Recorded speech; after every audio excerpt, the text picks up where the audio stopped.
ભાવનગર જિલ્લાના મહુવા તાલુકામાં આવેલું ભગુડા મોગલ ધામ લાખો શ્રદ્ધાળુઓ માટે આસ્થાનું પવિત્ર કેન્દ્ર છે. નમસ્કાર. આ પવિત્ર સ્થાનનો ઇતિહાસ અને મહાત્મ્ય ખૂબ જ પ્રેરણાદાયી છે.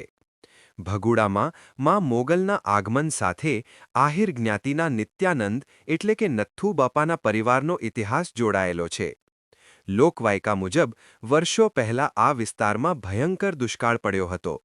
ત્યારે આહિર પરિવાર પોતાના પશુધનને બચાવવા માટે ગીરના જંગલો તરફ સ્થળાંતર કરી રહ્યો હતો. યાત્રા દરમિયાન આ પરિવાર આધુનિક બેટ દ્વારકા પાસેના વિસ્તારમાં પહોંચ્યો, જ્યાં મા મોગલનું મૂળ સ્થાનક હોવાનું મનાય છે. ત્યાં તેમની અખંડ શ્રદ્ધા અને ભક્તિથી પ્રસન્ન થઈને માતાજીએ પરિવારને આશીર્વાદ આપ્યા. જ્યારે દુષ્કાળ પૂરો થયો અને પરિવાર પાછો ભગુડા ફર્યો, ત્યારે તેઓ માતાજીની મૂર્તિ અથવા પવિત્ર જ્યોત સાથે લાવ્યા અને ભગુડામાં તેની સ્થાપના કરી. ભગુડા ધામ માત્ર એક મંદિર નથી, પરંતુ 18 વરણ માટે આસ્થા, શક્તિ અને શ્રદ્ધાનું જીવંત પ્રતીક છે. અહીં કોઈ પણ જાતના ભેદભાવ વગર દરેક ભક્ત આવે છે અને એવી માન્યતા છે કે મા મોગલ દરેકના દુઃખ દૂર કરે છે. દિલથી.